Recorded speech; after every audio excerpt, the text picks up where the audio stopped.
నమస్కారం ఘంటారావానికి స్వాగతం. ముందుగా ప్రధానాంశాలు. 3 ఎమ్మెల్సీ స్థానాలకు కొనసాగుతున్న పోలింగ్. ఓటు హక్కు వినియోగించుకుంటున్న పట్టభద్రులు.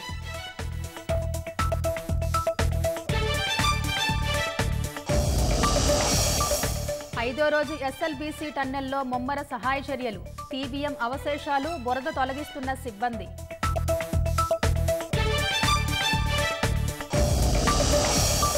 వక్ఫ్ బిల్లులలో సవరణలకు కేంద్ర మంత్రివర్గం ఆమోదం. ఫిబ్రవరి 13న రాజ్యసభ ముందుకు వచ్చిన జేపీసీ నివేదిక.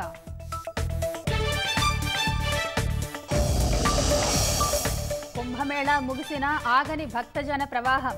కిటకిటలాడుతున్న త్రివేణి సంగమం.